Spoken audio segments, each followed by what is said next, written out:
this is very interesting. And I'll break this down in a second, but first the facts. Recent study conducted by Ramsey, as a technology company, shows the average tenure of a Google employee is only 1.3 years, making them one of the top 10 companies where employees apparently don't want to stay. Now, this is not just a Google issue.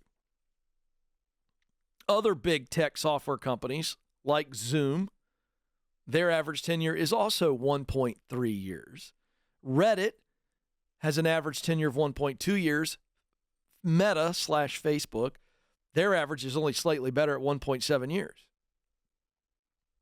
So what we're seeing from this is if you get a job with a big-time tech company, so think big brand name, looks really great on your resume, and smaller firms come calling. So to my friends out there who want to get in technology, you need to be talking to my friends at Bethel Tech. They have a 9-month online program. Costs less than $15,000 for the program if you are a Ken Coleman Show listener, viewer. And you can get into big tech. And if you get into big tech, here's what the data is telling us. Smaller tech companies, they're looking to cherry pick you. So what is a problem for big tech as relates to retention? I'll get to that in a second. But for you out there, you want to get into big tech, the data is telling us you land a big job with one of those companies, and now all of a sudden your resume looks pretty sexy, and these smaller firms are going to come your way, and they're going to offer you big bucks. So it's very interesting.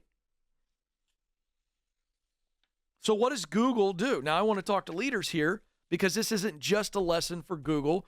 There's a lesson here on employee retention. I'll get to that in a second. But let's look at what the Google annual employee survey found. It's called Google Geist. It's an internal survey. And by the way, I like to go after big companies because big companies like Google, they treat people like crap when they lay them off. Let's just say that. That's not disputable. They'll lay people off in the middle of the night, send them an email, tell them they were gone. And we shared stories like that on the show because big tech, they've not shown me anything, contrary to this. But they look at you as a unit of production and you affect their stock price. So when their stock price potentially gets hit or they see a potential recession coming down the line, like a lot of companies did in the first and second quarter of this year, what do? Big tech started laying people off. Why? Because they're trying to cut expenses to see that share, the stock price go up. So what's going on at Google? Because I would suggest to you it's probably similar to these other big tech companies. This is what the employees said. They did not view their pay packages as fair or competitive with what they could make elsewhere. And they also questioned Google's ability to execute. In other words, to get you-know-what done. The lowest scores across the board in the survey were compensation and execution. The highest scores in the good news category were Google's mission and values. So there's a leadership lesson here. All right, first let's break these things down. Okay, so if I'm a Google exec right now, I'm not happy with this retention policy. This isn't good. And I'm looking at this employee survey and I go, we got a lot of people on the team who think they aren't paid fairly. So now that's a communication issue. Communication, by the way, two-way street. You look at a healthy marriage, you show me a healthy couple and they communicate well. Well, it's not that they're both eloquent. It's not their ability to give a 4-point speech in the middle of an argument. It's their ability to be clear. It's their ability to hear. That's it. I'm not a marriage expert, but I've been married 25 years. So I've been on the wrong end of this deal a lot. All right? So I'm being honest here. The clearer that I am, the better in my relationships with my 3 teenagers. Good Lord. You want to learn how to be a great communicator, figure out how to be clear and how to hear your kid. It's hard, parents. Come on. Now, so as an executive, when we've got this kind of thing, we got to be clear as a communicator on this is how we pay. This is how we come up with it. And I need to know why you feel that you aren't fairly compensated. If I'm Google right now, I'm going, man, I'm dispatching my leaders. I'm going, hey, let's have a safe conversation and allow people to show you based on the market, based on my skill and experience in this role, here's why I believe I'm not being fairly compensated. But that takes some guts for leaders to maybe be wrong. And that's why we don't see leadership communicate well. Not only leaders do you need to be clear on here's how we compensate, but you need to listen to these employees. And when they show you this, you go, well, I see that right there. And I see that maybe you're in the mid-range and you like to be on the high range. Let's come up with a growth plan to get you there. That's how this should happen. Because a lot of these employees are moving on. We saw this in the Great Resignation, which was a 2.5-year period. Are you ready for this? Where over 70 million Americans changed jobs.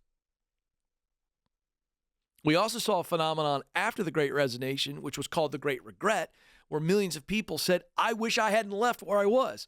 Why did they leave? They left for a bigger paycheck. But the paycheck high wears off.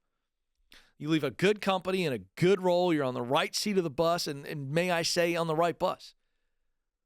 But you go somewhere else, a different bus, which has a different seat and a bigger paycheck, you feel really great for a while. Stand a little taller. Look at me. I got a promotion. I got a bigger paycheck. Woo!